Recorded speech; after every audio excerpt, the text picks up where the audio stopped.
최초의 역사사전 저술한 초간 권문의 12송이요. 자주성을 회복하고 실학에 씨앗 뿌리다. 한민족 최초의 백과사전 대동음부군옥을 20권 20책으로 엮어 중국에 치우친 조선 지식인의 자국 문화 역사 경시 행태를 질타. 대동음부군옥의 산실인 초간정. 목판도 처음에는 이곳에 보관해오다 지금은 종택으로 옮겨졌다. 정유년 벽두 역사가 다시 쟁점으로 떠올랐다. 교과서를 두고서다. 교육부는 설 연휴 직후인 1월 31일 중고교 국정역사교과서의 최종본을 확정해 발표했다. 2015년 10월 교육부가 역사교과서 국정화를 발표한 지 1년 3개월 만이다. 박근혜 정부 들어 추진된 국정역사교과서는 그동안 찬반 논쟁이 뜨거웠다. 우여곡절 끝에 국정역사교과서가 모습을 드러내자 몇 가지 사건의 기술에 이목이 집중됐다. 그중 하나가 대한민국 수립이다. 국정교과서는 1948년 8월 15일 대한민국 수립으로 표현했다. 기존의 검정교과서 상당수가 북한은 조선민주주의인민공화국 수립으로 표현하면서 대한민국은 정부 수립으로 적는 등 좌편향적 사관이란 지적을 받았다. 이른바 대한민국 정통성 논란이다. 그러면서 교육부는 내년부터 국정교과서 강행 대신 국정과 검정교과서 혼용 방침을 발표했다. 검정교과서는 대한민국 수립과 대한민국 정부 수립을 모두 쓸 수 있게 했다. 역사 해석을 둘러싼 진보 보수의 갈등을 타협안으로 절충한 것이다. 그러나 논란은 계속되고 있다.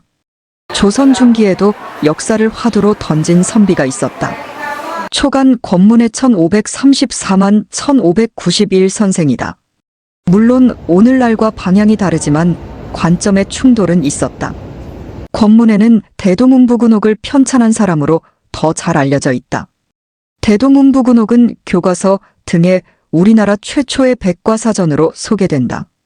그러나 오히려 역사사전에 가깝다. 대동음부군옥 20권 20책은 당시의 각종 문헌을 바탕으로 역사를 중심에 놓고 지리문학예술 등을 운자에 따라 백과사전 방식으로 분류했다. 범위는 고조선 시기부터 조선까지다. 초간은 우리 역사가 들어있는 우리나라 책은 물론 중국 책까지 모조리 수집해 읽은 뒤 집대성했다. 성각자적 집념이다. 그가 우리 역사에 눈을 돌려 그토록 깊게 파고든 까닭은 무엇일까?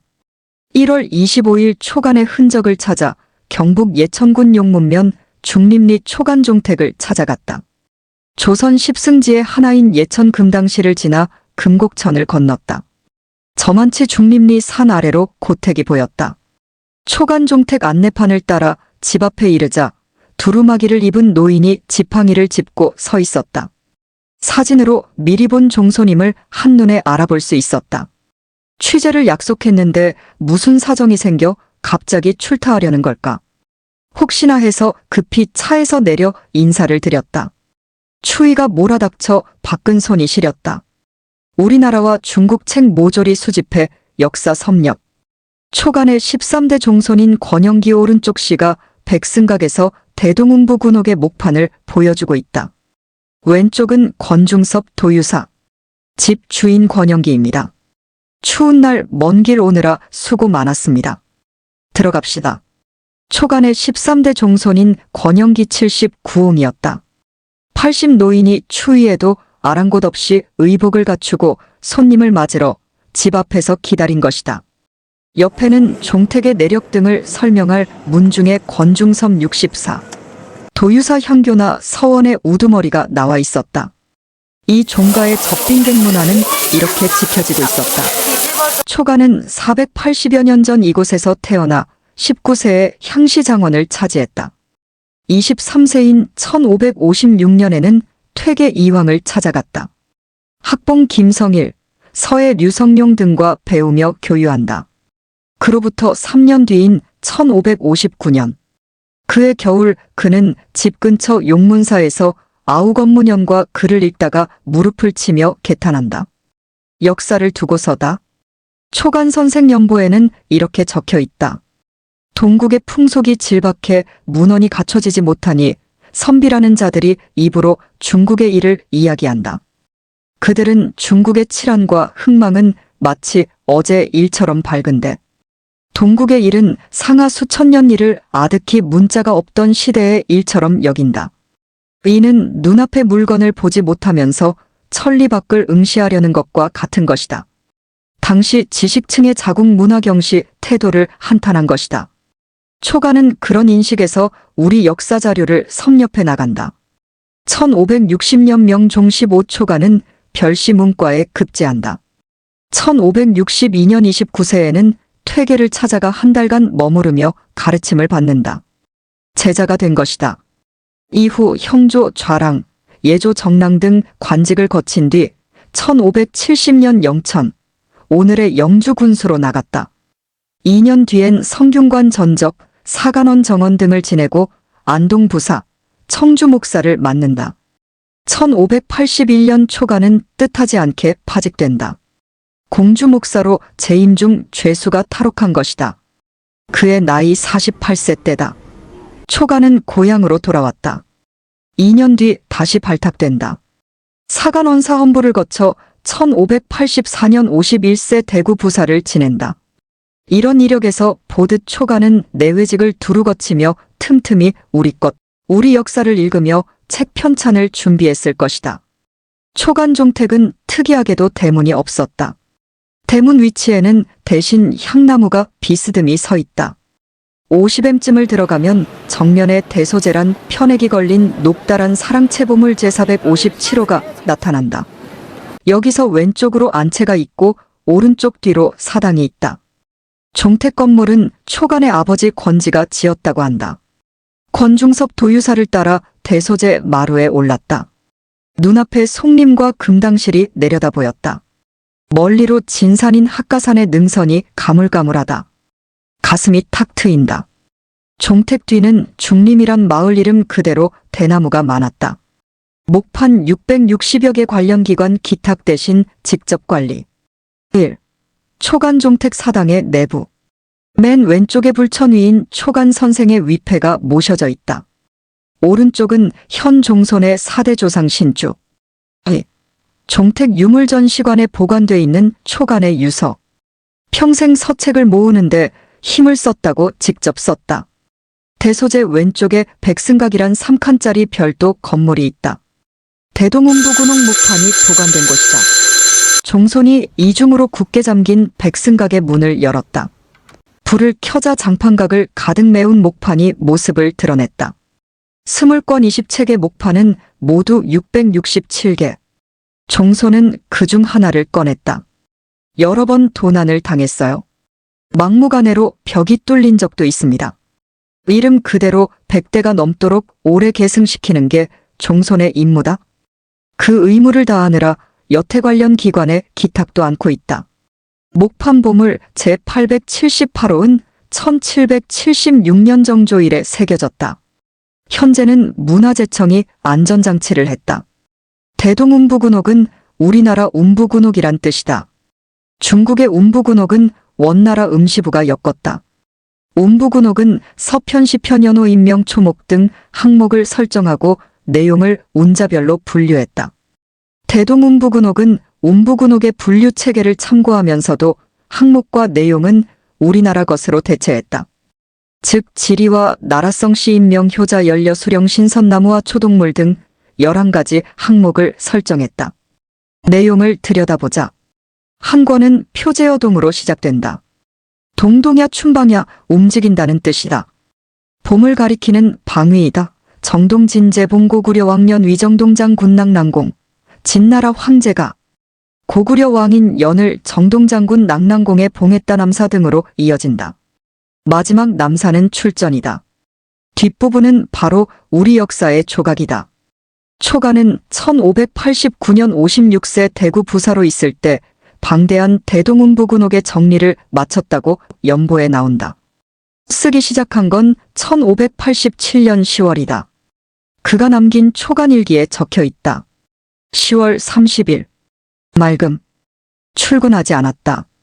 지난달 북방에 변란이 생겨 반란을 일으킨 오랑캐들이 녹둔도 현재의 두만강 하구를 포위하고 지키고 있던 농군 등 150여 명을 죽이거나 잡아갔다. 대동운부군옥 정서 작업을 27일부터 시작했다. 이 시기를 편찬을 앞둔 정서로 보면 항목별로 분류하고 초고를 쓴 건 훨씬 이전일 것이다. 이와 관련 한국고전번역원에서 일하는 종손의 둘째 아들 권경열 49씨는 공주 목사에서 물러난 뒤 고향으로 돌아와 편찬을 본격 시작했을 것으로 추정했다. 편찬실은 초간정이다. 초간정사라고도 한다. 초간이 파직당한 이듬해에 지은 건물이다. 종택을 나와 북쪽으로 3쯤 떨어진 한적한 곳이다. 냇물이 휘돌아 흐르는 절벽 위에 세워져 있다. 초간정 아래 얼음장 밑으로 물소리가 세차게 들렸다. 고요 속에서 불후의 저작은 태어나는 것일까? 대동운부군옥은 완성 뒤 만일을 대비해 삼질이 만들어졌다. 성견지명이었다. 초간은 집필을 마친 뒤 성주의 한강정구를 방문한다. 이야기를 들은 한강이 식견을 넓히고 싶다며 빌려달라고 간청했다. 마지못해 빌려준다. 그리고 얼마 뒤 한강의 집에 불이 나 한 줌의 재가 됐다. 2년 뒤 이번에는 동문 수학한 학봉 김성일이 이야기를 듣고 찾아왔다. 책을 본 학봉은 그냥 두기 아까우니 나라에서 인쇄해 보급하자고 제안했다. 학봉은 이후 홍문관의 책임자가 된 뒤 한지를 받아 간행을 준비한다. 그런데 또 변고가 닥친다. 이번엔 임진왜란 난리통에 간 곳이 없어졌다. 아들이 대이어 다시 해동잡록 인물사전 편에 1. 종택의 사랑채인 대소제에서 바라본 풍광. 앞으로 십승지인 금당실과 멀리 진산인 학가산이 보인다. 2. 대소제의 정면. 크게 엉성한 집이라는 뜻을 담아 초간의 8대 종손 권현상이 편액을 걸었다. 대동운부군옥에는 다양한 고대 설화가 실려 있다. 수의전 설화가 대표적이다. 서정주 시인은 머리에 성남꽃을 꽂고라는 시를 지으면서 여기 나오는 설화를 모티브로 삼았다고 수레했다. 또 임진왜란 이후 소실된 대동시림 등 우리 문헌의 편린이 남아있다. 자칫 사라질 뻔한 인물이나 고대 지명, 고유의 동식물 이름, 방언 등도 담겨 있다. 역사 관련은 전체 20권 중 14권에 걸쳐져 있다. 7알이다. 역사책으로 보는 이유다. 권일부터 권삼은 단군부터 사만삼국고려의 역대 왕을 수록하고 있다. 말갈거란 몽고 외의 역사도 나온다.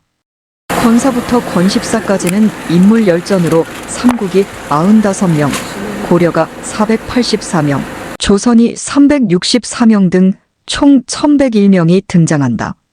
초간은 이런 방대한 편찬의 바탕이 된 장서를 어떻게 확보했을까? 연구자들은 그동안 몇 차례 종택의 문적을 조사했다. 물론 수백 권을 도난당한 뒤다. 거기서 인용한 자료가 거의 나오지 않자 초간이 이들 자료를 직접 소장하기보다 조정에 있을 때 접한 자료를 발췌한 것으로 보았다. 종소는 유언장을 보면 그렇지 않다고 했다. 초간이 남긴 유언장은 종택 오른쪽 유물전시관에 있었다. 한지 전지에 큰 글씨로 거칠게 쓰여 있다. 내용은 이렇다. 내가 평생토록 힘을 쏟은 것은 오직 서책을 모으는 일 한 가지였다. 책이 적지 않다 보니 아직 태반은 목록에도 올리지 못했다.